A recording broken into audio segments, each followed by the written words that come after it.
Hey guys, welcome back. It's Epic's What If, and today we're back with another episode on what if Naruto was adopted by the legendary Kakashi Sensei himself. Now, if you guys did not see the previous episode, I'd suggest you guys watch it right now. I'm gonna link it somewhere if I know how YouTube works. Now let's get into the video right now. The previous episode, if I am not mistaken, ended with the Third Hokage and Kakashi and Jiraiya being victorious against Orochimaru. Orochimaru basically making a good Jackson Pollock painting and Naruto beating Gaara into a good guy. That's basically how everything goes for now. We're going to continue right off from there. Now, Naruto and Sasuke return to the village with the help of Shikamaru and the gang. They basically are wheeled into the village. They're very tired. The battle took a huge strain on both of them. Gaara was taken to the Sand, and he asks forgiveness on behalf of the Sand and all that shit. It's just diplomatic things that happen in the Naruto universe. Now we're moving into the replacement for the Third Hokage. After the battle with Orochimaru, the Third Hokage feels he has done all he can in this life of a ninja, and he feels he needs to be replaced. Now the Third Hokage asks Jiraiya to be his replacement, but Jiraiya says no. The Third Hokage is like, "Why not, Jiraiya? You'd be the perfect replacement for me. You're a wise man. Yes, you're a bit of a perv, but aren't we all?"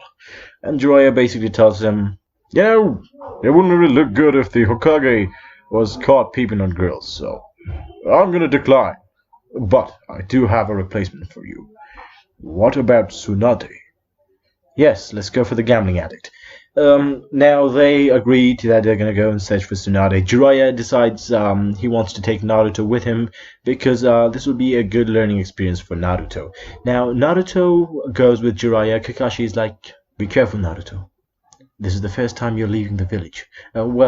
Aside from the missions. Now be careful, Naruto. Try not to upset a Sanin level fighter by calling her an old hack and all that shit just because he disrespects the Hokage, and get into a fight in the middle of the street, which will end up with you losing, eventually making you learn the Rasengan to prove to her that you can actually do it, and she has respect for you and all that shit. Just don't do that, Naruto. Try not to piss her off." So Naruto goes with Jiraiya to find Tsunade, and they eventually do. Now the situation with Tsunade, what happens there? Of course, Orochimaru is not around right now because he was turned into a Jackson Pollock painting in the previous episode. Orochimaru being kinda unable to be there for to persuade Tsunade, basically. Kabuto comes to try and persuade her, and he is a pretty decent talker. He's like, "Lady Tsunade, if you help me revive Orochimaru-sama, or rather heal him, or something, I don't know, the creator hasn't really specified, I can bring back the people you missed. Your lover, your brother, separate people, okay? They're different people. I can bring them back." And Tsunade is like, "Shit, he can bring them back." And they basically have a bit of a conversation, and Jiraiya comes in. The situation with Naruto and Tsunade. Naruto is a bit more respectful, but, seeing Tsunade disrespect the Third Hokage quite a bit, disrespect the title of Hokage quite a bit, disrespect Jiraiya quite a bit, disrespect the village quite a bit, disrespect a whole lot of people, Naruto is like, "Fucking hell. I'm gonna have to do what essentially my father, I suppose, in this scenario, told me not to do," and he pisses Tsunade off, leading to a fight, leading to Naruto losing the Rasengan. Naruto does not pull that out because he's not amazing at it yet, and he's like, "You know what, I got an idea. I'm gonna beat her without the fucking Rasengan." And he tries to make the Rasengan at the last minute. He's like, "You know what, I'm gonna beat her with the Rasengan." And Tsunade sees it and she just knocks him out. Not really, she knocks him down. And she's like, "Jiraiya, what the fuck are you doing teaching this guy this jutsu so powerful? Oh my god, what the fuck?" And Naruto's like, "I got an idea. She's a gambling addict. She'll take a bet. I'm willing to bet you that I can master this jutsu." Tsunade's like, "Yeah, right.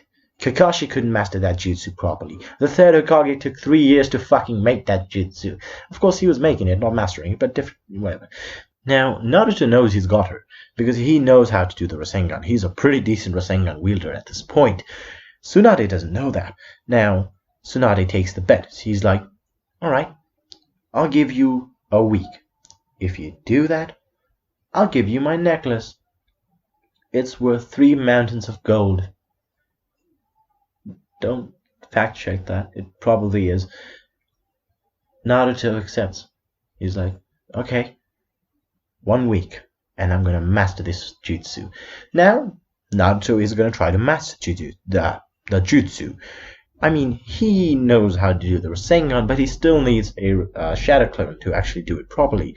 And he's like, okay, you know what? I could probably cut down on the timings and do it all alone with one hand, like a boss. And he works on that, and throughout the week he's training on that, and Tsunade is actually spying on him a little. She's like, okay, so how is this brat actually doing? And she's impressed by the level of control Naruto has over the Rasengan. She's like, shit, I think I lost the bet.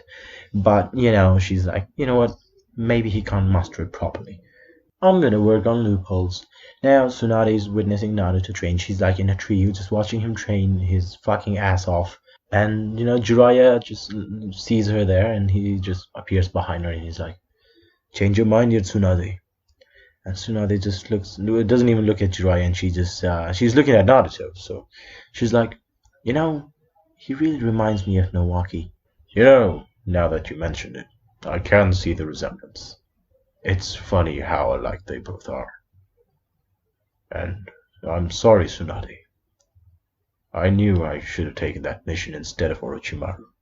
It was my fault, in a way. I've never forgiven myself for that day. That's why I'll never accept the position of Hokage. I'm not worthy to have that title of Hokage. Somebody who's responsible for an entire village. I can't do that. But you were always so brave. Out of the 3 of us, you were the bravest, Tsunade. And I've always admired that. It's partly the reason why I followed you around so much, I suppose. Well, yes, your massive badonkadonks were a huge contributing factor, but still, doesn't change the fact that I fell for a strong woman. If you change your mind, do tell. I'll always be waiting for you. And I'll see you around, Tsunade. And Jiraiya disappears with another flash. Tsunade is sent into a deep thought from this. She thinks on it, and she's like, that was sweet of him. And she thinks on her life, her missions with Jiraiya and Orochimaru when they were younger, her brother's death, her lover's death, again, 2 separate people, and she thinks on Jiraiya and those words that he just spoke. Really? Was she really all that? He called her so strong and all that shit. That's why he fell for her. She always thought he was just a perv. She thought on it and she was like, you know what? I'm gonna accept.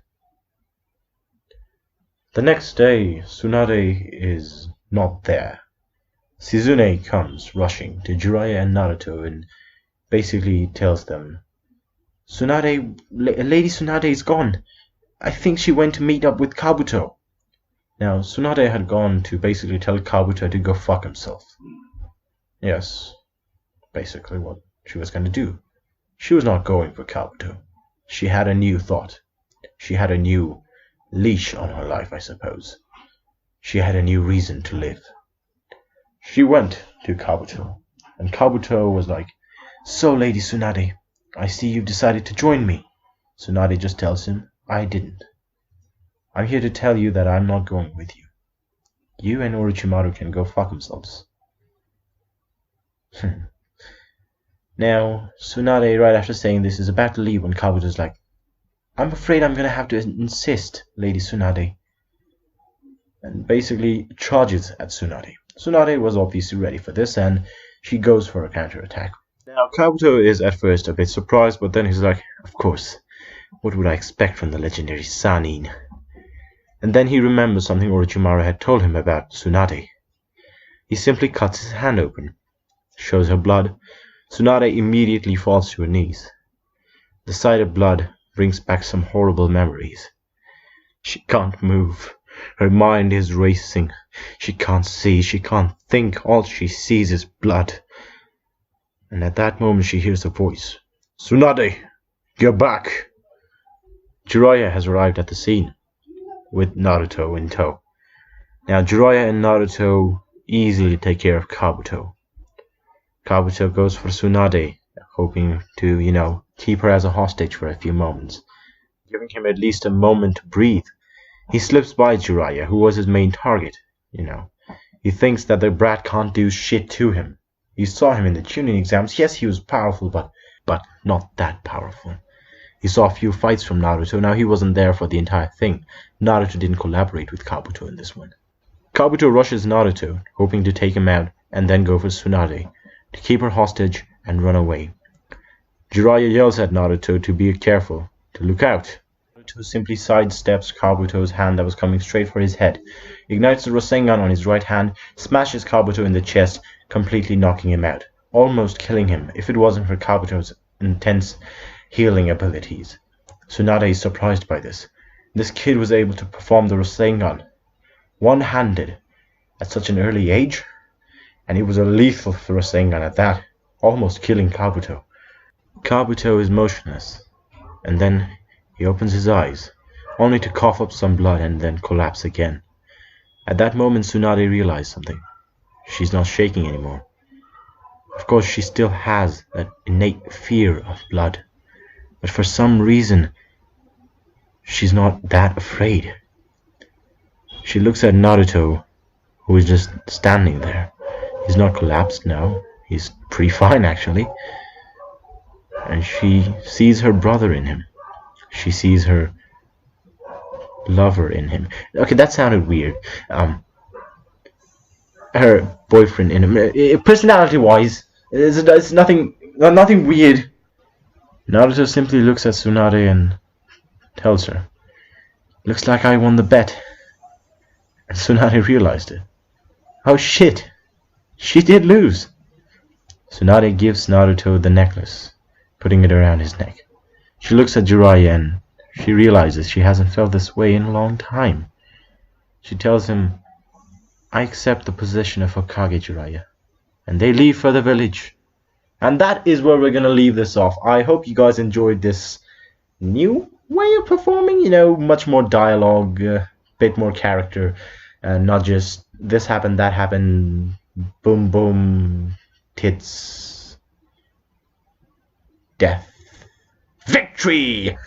I hope you enjoyed this one, and if you guys want some more, there's gonna be some more. I'm gonna try to upload more often now. However, I do have my exams from tomorrow. Hope I can manage this. I'll see you guys in the next one, which is going to be exactly 7 days from now, or it's going to be this Saturday, I don't know. Depends on what mood I'm in. I'm going to try to upload this Saturday, and then, Saturday, every Saturday, I hope.